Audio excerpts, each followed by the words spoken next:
Mes colocataires étaient comme ma famille. Tess, c'était la brune, pétillante. Léo, le mec calme mais imprévisible, avec un petit côté TDAH. Alex, c'était l'extraverti du groupe, autoproclamé alcoolique, mais qui nous soudait tous ensemble. Ce jour-là, c'était à mon tour de cuisiner pour notre compétition hebdomadaire de cuisine. Un petit peu comme un dîner presque parfait entre colocs. Moi, j'avais commandé HelloFresh. Je ne sais pas si vous connaissez, ce sont des box déjà prêtes à cuisiner. C'était quelque chose d'assez élaboré, des asperges enroulées de poulet avec une sauce aux champignons et des frites légèrement salées. J'avais bien sûr caché l'emballage. Si Léo l'avait découvert, il aurait insisté pour me disqualifier. C'est lui qui était en tête, avec son fromage je ne sais pas quoi. Je ne parle pas italien. Oh, ça sent bon! Léo était rentré plus tôt que prévu, une cigarette pendue à ses lèvres. Je l'ai attrapé par les épaules et je l'ai forcé à s'asseoir. Tess est arrivé juste après, puis Alex, que j'ai dû plaquer sur sa chaise. J'avais oublié qu'il détestait les champignons. Il a grimacé. « Ah, mais c'est des champignons !» Puis il a quand même pris une bouchée. « Ça passe », m'avait-il dit. Quand ils ont fini, Léo m'a adressé un doigt d'honneur en rigolant avant de me serrer dans ses bras. « Ok, t'as gagné. » Mais je remarquai qu'il avait chaud. Quand il a reculé, de la sueur perlait sur son front.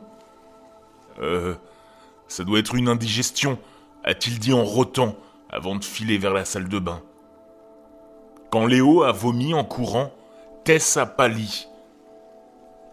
Ellie, le poulet, il était bien cuit, hein? Oui. J'ai posé la main sur son front quand elle s'est mise à rôter. Ça brûlait. Clairement pas, a grogné Alex, les yeux vitreux. En se levant, il a trébuché contre le frigo. Moi, j'ai couru vers Léo et j'ai forcé la porte. Il était penché sur la cuvette, mais ce n'est pas lui que je fixais. Son vomi ensanglanté flottait autour de lui, oscillant devant ses yeux affolés. Léo a suffoqué, son corps secoué de spasmes, sa peau ondulant sous un mouvement invisible.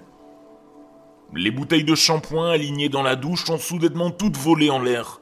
Il est tombé à genoux, son vomi flottant s'écrasant au sol. « Ellie, j'ai besoin d'aide. » Léo s'est effondré, ses yeux roulant en arrière. J'ai couru chercher mon téléphone, mais Tess, roulée en boule sur le sol, a craché comme une fumée noire. Des éclats orange ardents jaillissaient de sa bouche. Alex a bougé de façon impossible. Son corps s'est déformé, apparaissant en morceaux distordus. Je n'ai pas tout de suite appelé les secours. J'ai appelé HelloFresh. Je n'ai pas eu à attendre longtemps, ils ont décroché dès la première sonnerie. Vous inquiétez pas, nous allons venir les chercher. Ils sont arrivés presque immédiatement. Des silhouettes masquées ont attrapé mes colocataires. Tess et Alex ont été soulevés sur des brancards. Léo s'est débattu en voyant l'un d'eux valser à travers la pièce. Mais ils ont réussi à le maîtriser. Il s'est tourné vers moi, se débattant violemment, accusateur. Ses yeux brûlaient d'un bleu surnaturel, une lumière fluide se répandant dans son iris brun café. « Qu'est-ce que tu m'as fait ?»